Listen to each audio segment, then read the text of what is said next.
नमस्कार दोस्तों, आप सभी का स्वागत है मेरे YouTube channel online learning platform में। दोस्तों, मैं चंद राजवंश के बारे में आपको बता रहा था। दोस्तों, मैंने अभी तक चंद राजवंश से संबंधित 5 वीडियोज़ अपलोड की हैं। अगर आपने उन वीडियोज़ को नहीं देखा है तो सबसे पहले प्लेलिस्ट में जाके उन वीडियोज़ को देख लें, तब जाके इस वीडियो पर आएँ। दोस्तों, इस वीडियो में मैं डिस्कस करूँगा चंद राजवंश के 45वें राजा रुद्रचंद और साथ ही साथ डिस्कस करूंगा 46वें राजा लक्ष्मीचंद के बारे में। तो सबसे पहले लेते हैं 45वें राजा रुद्रचंद को। दोस्तों, रुद्रचंद बालो कल्याण चंद का पुत्र था। बालो कल्याण चंद्र को गोद लिया था किसने? भीष्मचंद ने। और बालो कल्याण चंद वास्तव में 39वें राजा ताराचंद का बेटा था, यानी कि भीष्मचंद का दत्तक पुत्र था। ठीक है, तो बालो कल्याण चंद का पुत्र कौन होता है? रुद्रचंद। ये बैठता है 1568 ईस्वी में चंद राजवंश की राजगद्दी पर और इसका शासनकाल चलता है 1568 ईस्वी से 1597 ईस्वी तक। ठीक है, तो क्वेश्चन आएगा चंद राजवंश की गद्दी पर बैठने वाला 45वां शासक कौन था? तो वो था रुद्रचंद। दोस्तों, रुद्रचंद मुगल सम्राट अकबर का समकालीन राजा था। इसका जिक्र हम आगे भी करेंगे। दोस्तों, जम्मू कश्मीर का एक राजा था हुसैन खां टुकड़िया, जो कि मुगल सम्राट अकबर के अधीन क्या करता था? शासन करता था। यानी कि हम कह सकते हैं अकबर का एक सामंत था हुसैन खां टुकड़िया। हुसैन खां टुकड़िया ने 1568 ईस्वी में चंद राज्य पर क्या कर दिया? आक्रमण कर दिया, क्योंकि इसने सुना था कि जो चंद राज्य बहुत ही समृद्ध राज्य है, बहुत ही अमीर राज्य है। तो इसने सुना था कि यहाँ का जो मंदिर है, मूर्तियाँ हैं, वो सोने चांदी की बनी होती हैं। मंदिर की जो ईंटें हैं वो भी सोने चांदी की बनी हुई है। तो इसने क्या किया? 1568 ईस्वी में चंद राज्य पर क्या कर दिया? आक्रमण कर दिया और यहाँ खूब सारी क्या की? लूटपाट की। यहाँ पर खूब सारा क्या मचाया? आतंक मचाया। ठीक है, जब ये हुसैन खां टुकड़िया पहाड़ी इलाकों की तरफ बढ़ने लग गया तो वहाँ की जनता क्या होगी? ऊपर ऊंचे वाले शिखरों पर चलेगी और वहाँ से हुसैन खां टुकड़िया की सेना पर क्या किया? इसने पत्थरों की बरसात करनी शुरू कर दी, जिससे हुसैन खां टुकड़िया के सैनिक क्या हो गए? डर गए और भागने लग गए। इस तरीके से हुसैन खां टुकड़िया ने सन 1568 ईस्वी में चंद राज्य पर आक्रमण किया, यहाँ लूटपाट की, आतंक मचाया और वापस लौट गया। ठीक है, आई होप आपको ये बातें समझ में आ गई होंगी। हुसैन खां टुकड़िया का मन भरा नहीं और उसने पुनः 1575 ईस्वी में दोबारा से क्या कर दिया? चंद राज्य पर आक्रमण कर दिया और तराई भाबर के इलाके पर कब्जा किया और साथ ही साथ पहाड़ी इलाकों की तरफ बढ़ने लग गया। पुनः इसने क्या किया? वही मंदिरों पर लूटपाट की, यहाँ की मूर्तियों को तोड़ा। ठीक है ना, और किसी कारणवश इसको क्या करना पड़ा? युद्ध को बीच में रोककर वापस लौटना पड़ा। ठीक है, जब लौट गया वापस तो उसके बाद रुद्रचंद को पता लगा कि इसकी कुछ समय बाद क्या हो गई है? मृत्यु हो गई है। समझो बात आ गई। हुसैन खां टुकड़िया ने जब 1575 ईस्वी में क्या किया? चंद राज्य पर आक्रमण किया, तो आक्रमण करने के बाद यहाँ लूटपाट की और ये वापस लौट गया। वापस लौटने के कुछ समय बाद ही इसकी क्या होगी? मृत्यु होगी।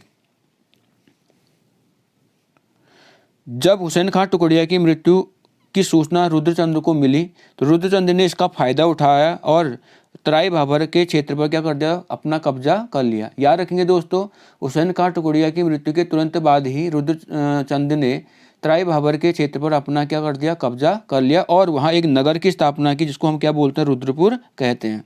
याद रखेंगे दोस्तों, रुद्रपुर की स्थापना करने वाला चंद शासक कौन था? रुद्रचंद था।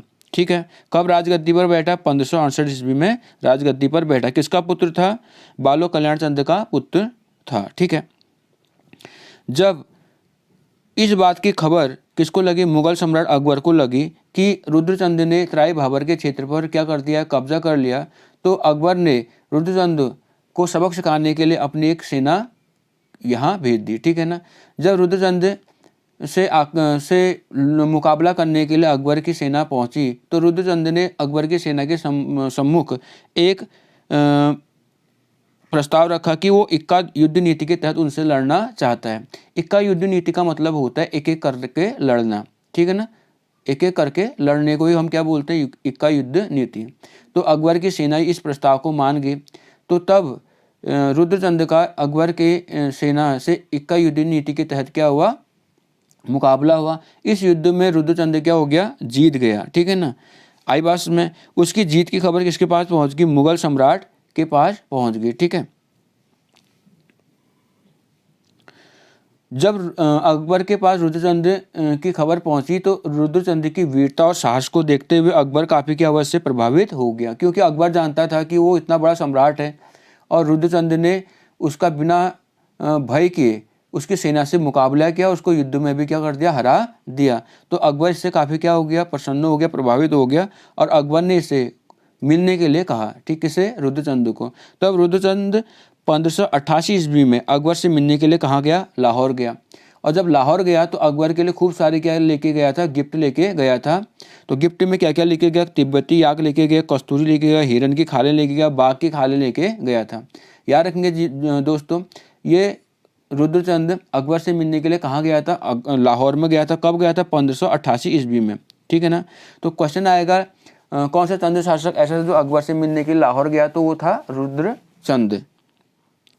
ठीक है, अब जब ये किससे मिला, अकबर से मिला, तो अकबर इसके पर्सनैलिटी को देख के काफ़ी ज़्यादा प्रभावित हुआ। इसकी वीरता और साहस का परिचय के बारे में तो पहले ही सुन चुका था। तो अकबर इसकी पर्सनैलिटी को देख जब प्रभावित हुआ और तो अकबर ने क्या किया, रुद्रचंद के सामने एक प्रस्ताव रखा कि वह क्या करे, अकबर की तरफ से नागौर का युद्ध लड़े। तो रुद्रचंद ऐसा चंद शासक है जिसने अकबर की तरफ से नागौर युद्ध में भाग लिया। तो क्वेश्चन आएगा, नागौर के युद्ध में किस चंद शासक ने अकबर की तरफ से प्रतिभाग किया था, वो था रुद्रचंद। ठीक है ना। जब रुद्रचंद ने नागौर के युद्ध में भाग लिया तो वह अकबर क्या हुआ, उस युद्ध को जीत गया। ठीक है, याद रखेंगे दोस्तों, अकबर नागौर के युद्ध को जीत गया था और नागौर के युद्ध का प्रतिनिधित्व किसने किया था, रुद्रचंद ने किया था। ठीक है, तब रुद्रचंद की जो इमेज थी अकबर के सामने और ज़्यादा क्या होगी, बढ़ गई। ठीक है ना। और उसने अकबर ने क्या किया, रुद्रचंद को 84 माल परगना मिर्जापुर के आसपास का क्षेत्र क्या कर दिया, इसको दान में दे दिया और साथ ही साथ तराई भाबर के क्षेत्र का इसको क्या कर दिया, जमींदार नियुक्त किया। ठीक है ना।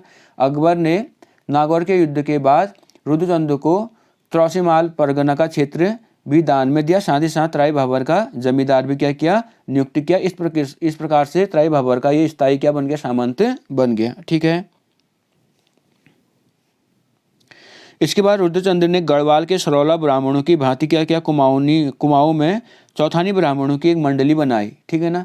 सरौला ब्राह्मण का वर्ग कहाँ था, गढ़वाल का था। चौथानी ब्राह्मणों का वर्ग कहाँ है, कुमाऊं का है। तो कुमाऊं में इनका वर्ग, जो चौथानी ब्राह्मणों का जो वर्ग था उसका एक क्या बनाया, मंडली बनाई। और इस मंडली के नीचे घटते क्रम में क्या बनाया, ब्राह्मणों के वर्गों को सुसज्जित किया। तो सबसे ऊपर रखा चौथानी ब्राह्मणों को, उसके नीचे रखा 5 बड़े ब्राह्मणों को जिनको तिथानी ब्राह्मण भी बोलते हैं, उसके नीचे रखा हल्य ब्राह्मण या फिर जिनको हम क्या बोलते हैं, पितलीय ब्राह्मण। सबसे ऊपर कौन थे, चौथानी ब्राह्मण जो पूजा पाठ कर्मकांडी इत्यादि करते थे। उसके बाद 5 वरीय ब्राह्मण जो मतलब क्या करते थे, जो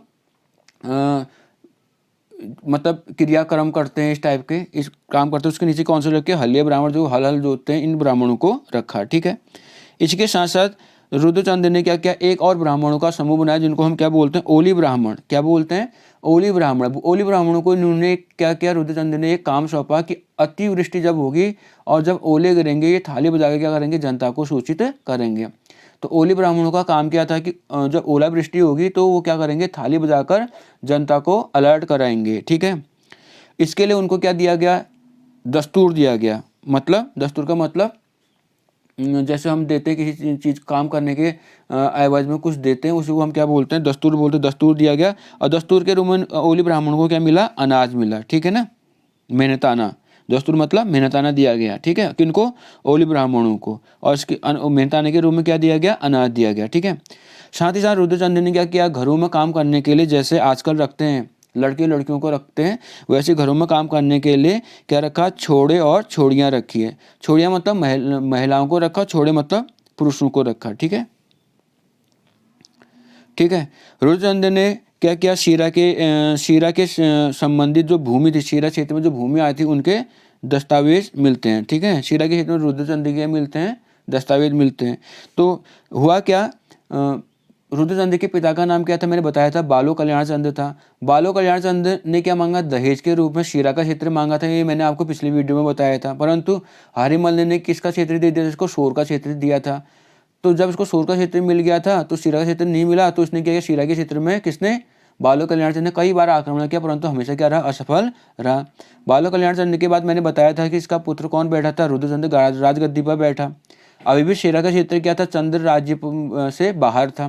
तो क्या किया, रुद्रचंद ने अपने पिता की जो इच्छा थी उसकी पूर्ति करने के लिए क्या किया, शीरा के क्षेत्र में कई बार आक्रमण किया, परंतु ये भी क्या रहा, हर बारी क्या रहा, असफल ही रहा। ठीक है ना। तो जब ये असफल होने लग गया, बार बार असफल होने लग गया, तो रुद्रचंद ने क्या किया, अपने जो राज्य था उसमें सैनिकों को बोला कि मेरे जो राज्य, मेरे राज्य से सबसे वीर जो योद्धा है, सबसे वीर पुरुष को आप ढूंढ के लाओ। तब इसके सैनिकों को पता लगा किसके बारे में, पुरुषोत्तम पंथ के बारे में। किसके बारे में, पुरुषोत्तम पंथ के बारे में पता लगा। तो इसने पुरुषोत्तम पंथ को मिलने के लिए कहा, किसने, रुद्रचंद ने। परंतु पुरुषोत्तम पंथ रुद्रचंद से मिलने के लिए नहीं गया। ठीक है ना। बाद में पुरुषोत्तम पंथ पर क्या कर दिया, रुद्रचंद ने 1 लाख रुपए का जुर्माना लगा दिया, क्योंकि उसने राजा की क्या की थी, अवहेलना की थी, आज्ञा की। ठीक है ना। राजा की अवहेलना के एवज में क्या लगा दिया, पुरुषोत्तम पंथ पर 1 लाख रुपए का जुर्माना लगा दिया। अब पुरुषोत्तम पंथ एक सामान्य से व्यक्ति था, 1 लाख रुपए लाता कैसे, तो उसकी डर से, रुद्रचंद की डर से पुरुषोत्तम पंथ किससे मिलने के लिए गया, रुद्रचंद से मिलने के लिए गया।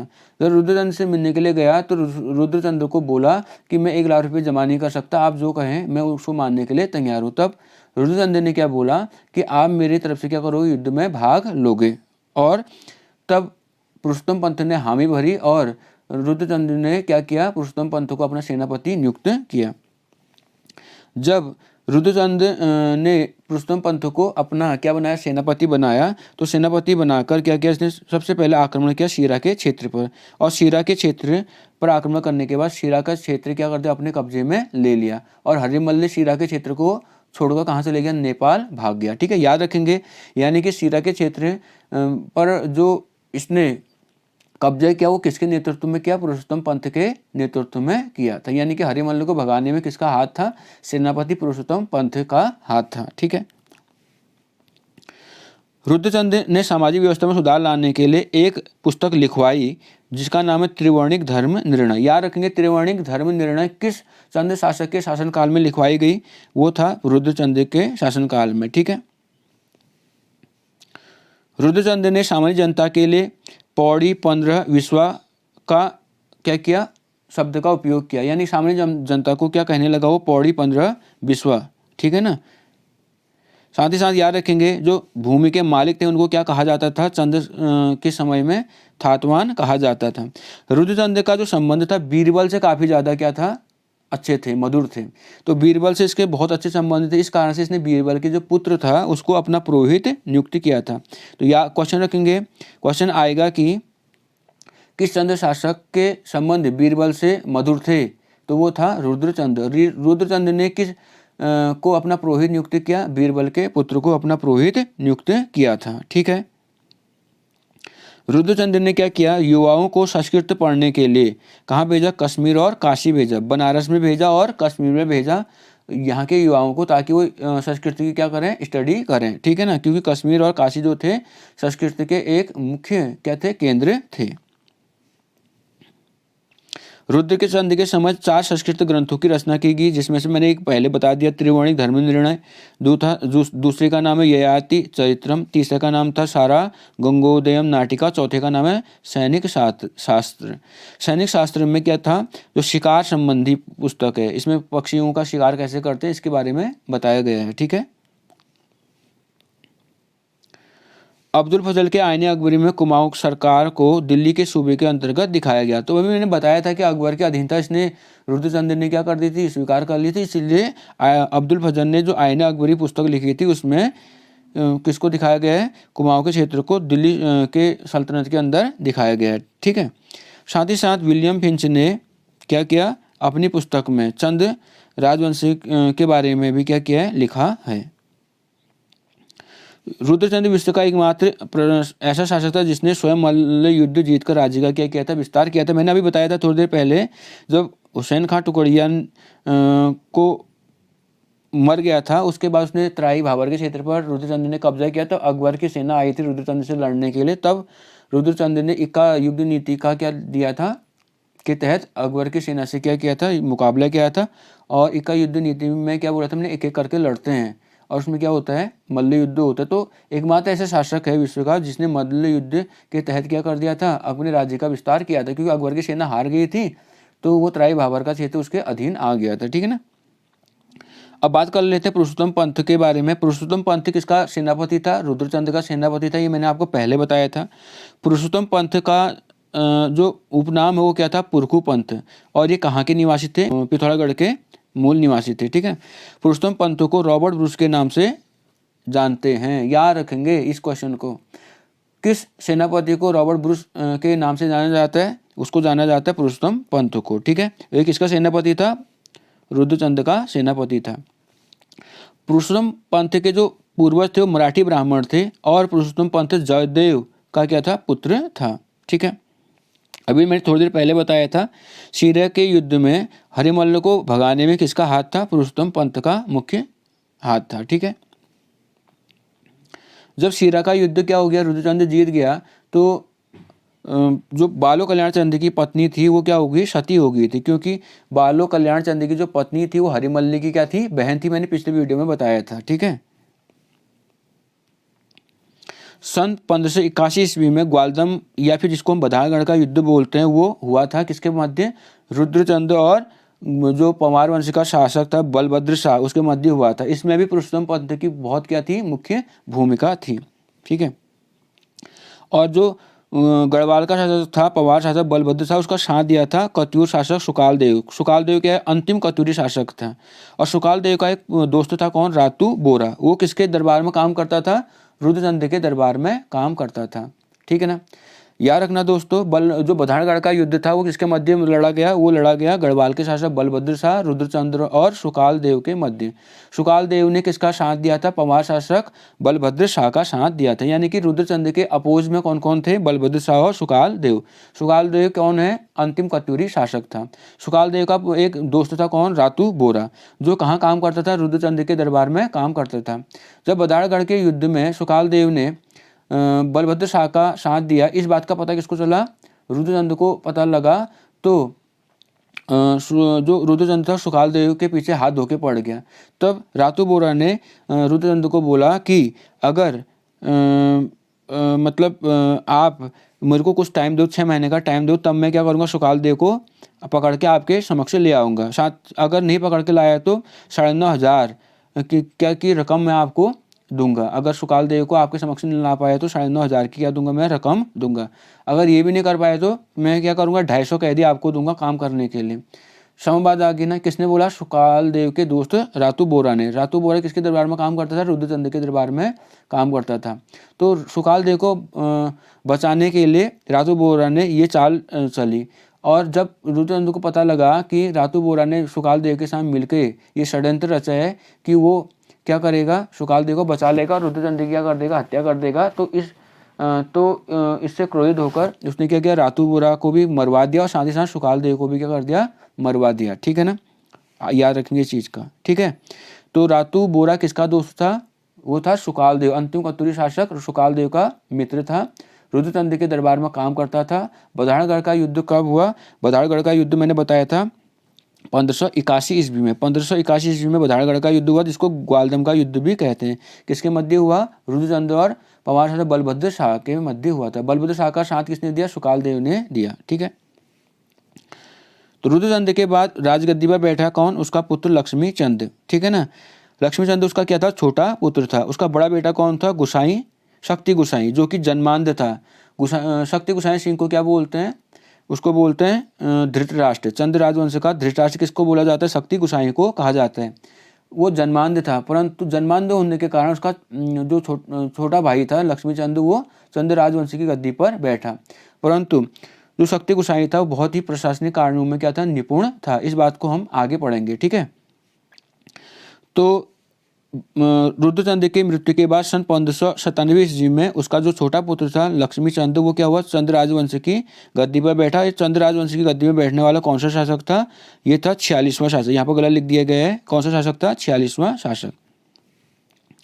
मानवोदय काव्य में लक्ष्मीचंद का नाम क्या है? लक्ष्मण चंद लिखा गया है। मानवोदय काव्य में लक्ष्मीचंद को किस नाम से लिखा गया है?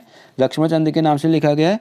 और मुनाकोट ताम्रपत्र में लक्ष्मीचंद को लक्ष्मण के नाम से दर्ज है। मुनाकोट ताम्रपत्र में लक्ष्मीचंद किस नाम से जाना जाता है? लक्ष्मण के नाम से जाना जाता है। ठीक है। लक्ष्मीचंद का एक उपनाम था लखुली बिरालू। इसका नाम क्या था? लखुली विराली। किसका उपनाम है? लक्ष्मीचंद का। लक्ष्मीचंद का उपनाम क्या है? लखुली बिराली। क्यों लखुली बिराली बोला जाता था? क्योंकि ये मुगलों के सामने भीगी बिल्ली की तरह बना रहता था। ठीक है ना, इस कारण से इसको क्या बोलते हैं? लखुली विराली कहते थे। ठीक है ना, याद रखेंगे दोस्तों, लखुली विराली के नाम से किस चंद शासक को जाना जाता है? लक्ष्मीचंद को जाना जाता है। लक्ष्मीचंद चंद राजवंश की गद्दी पर बैठने वाला किस क्रम का राजा था? वो 46वें क्रम का राजा था। कब बैठा? 1597 ईस्वी में बैठा। कब तक शासन किया? 1597 से 1621 ईस्वी तक। ठीक है, यह जो था लक्ष्मीचंद बलभद्र शाह के बाद जो पंवार शासक बनता है कौन? मानशाह, उसका समकालीन राजा था। ठीक है, याद रखेंगे दोस्तों, लक्ष्मीचंद ने गढ़वाल पर कितने बार आक्रमण किया? कुल 8 बार आक्रमण किया, परंतु 8 बार आक्रमणों में से केवल 1 बार ही क्या हुआ था? ये जीता था। वो अंतिम बार जीता था, यानी कि 7 बार, पहले के 7 बार ये क्या हो गया था? हार गया था। ठीक है, किससे आ रहा था? मानशाह से। लक्ष्मीचंद ने गढ़वाल पर 8वें आक्रमण में क्या किया था?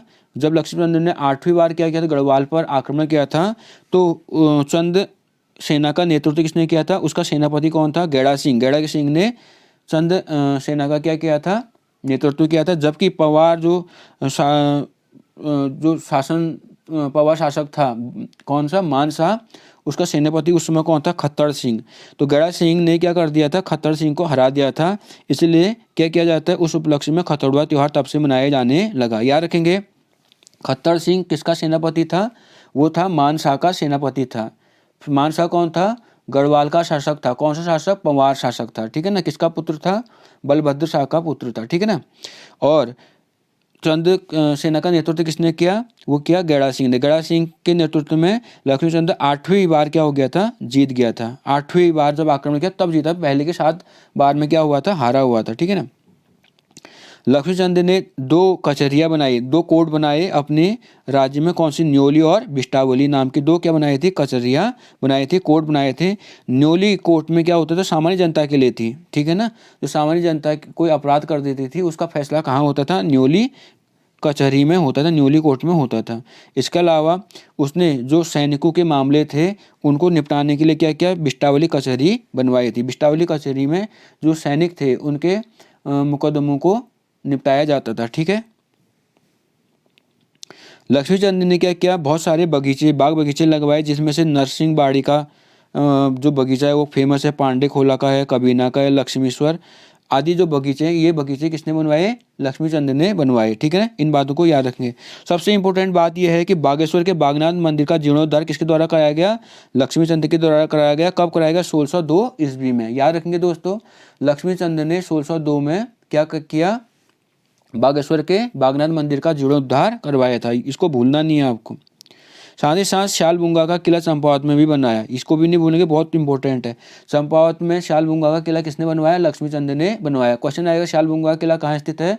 चंपावत में स्थित है। किसने बनवाया? लक्ष्मीचंद ने बनवाया। ठीक है ना, लक्ष्मीचंद ने तमोटा को एक क्या की 8 नाली भूमि क्या कर दी? दान कर दी। इसको क्या बोलते थे? अधाली बोलते थे। अधाली मतलब 8 नाली भूमि। 8 नाली भूमि किसको दान की? तमोटा को दान की। तमोटा को 8 नाली भूमि दान करने वाला कौन सा चंद शासक है? लक्ष्मीचंद है।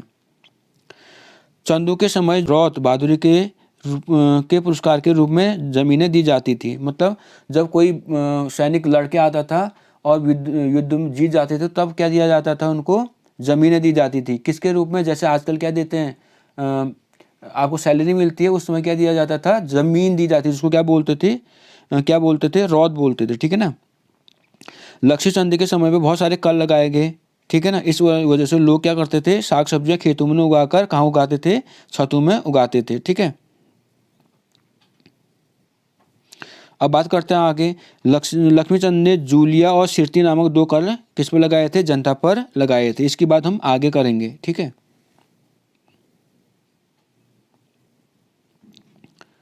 लक्ष्मीचंद के समय राज्यकर्मियों को 3 श्रेणी में बांट दिया गया, जैसे आजकल बांटे जाते हैं ना, ए क्लास, बी क्लास, सी क्लास, डी क्लास। इस तरीके से कर्मी जो थे लक्ष्मीचंद के समय 3 वर्गों में विभाजित थे, जिनको मेहनताने के रूप में क्या मिलता था, अनाज दिया जाता था। सैनिकों को क्या दिया जाता था, जमीनें दी जाती थी। कर्मचारियों को क्या दिया जाता था, अनाज दिया जाता था। जो पहला कर्मचारी थे सरदार, जो परगने के क्या होते थे, शासक होते थे।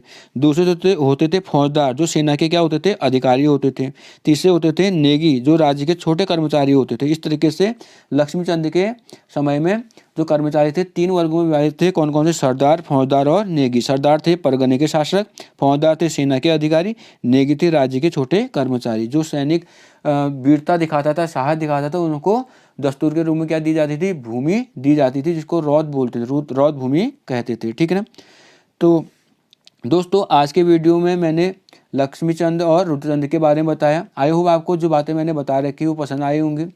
तो अगर आपको ये वीडियो पसंद आई तो वीडियो करें लाइक, शेयर और वीडियो पर करें कमेंट, और साथ ही साथ चैनल को सब्सक्राइब करना न भूलें। ठीक है, मिलते हैं नए तथ्यों के साथ अगले वीडियो में। तब तक के लिए बाय।